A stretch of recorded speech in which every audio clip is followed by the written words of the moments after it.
quality electric cars, they are all big issues in California and all the buzzwords in a controversial measure on the ballot this November. We're talking about Prop 30. Now, it would tax the wealthiest Californians to help pay for electric cars and that wildfire prevention. But even our governor, who's made these issues a top priority, is speaking out against this one. KPIX 5's John Ramos takes a closer look at why critics say there is a hidden agenda. Initiatives to combat climate change are something that affect all of us, but Proposition 30 is looking at one particular group to pay for it. Here's the reality we face every day. This is a crisis. The ad for Prop 30 starts with a wildfire because some of the money raised would go toward hiring and training more firefighters, as well as funding some projects to fight pollution.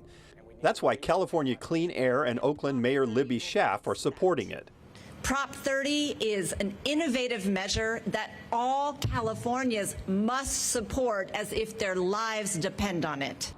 The measure would increase state income tax by 1.7% on earnings over $2 million per year.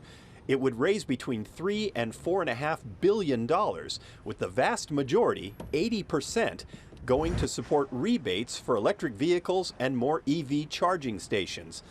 So a lot of people are surprised by who's opposing it. Don't be fooled.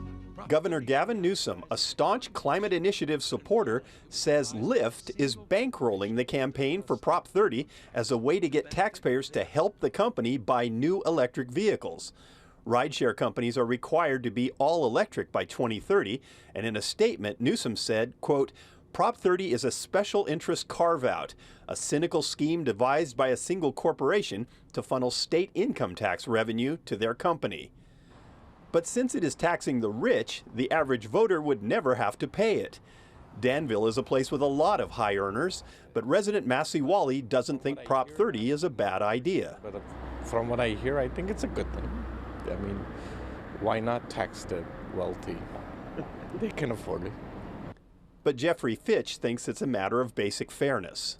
If it benefits everybody, then everybody should contribute, have some skin in the game. Merrill Siegel isn't sure what to think about the initiative, but he admits that the political division is raising his suspicions. When you get someone like Governor Newsom, who his feelings are pretty well known on certain issues, and he surprises you with a decision like this, you have to wonder if there isn't something behind it. If Prop 30 is passed by the voters, the tax would take effect in January of next year and would last until 2043, or any time after 2030 if the state has 3 years with emissions falling well below 1990 levels. In Danville, John Ramos, KPIX 5.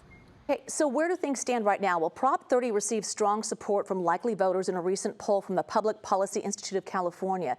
55% supported the measure, with 40% opposed. Let's go to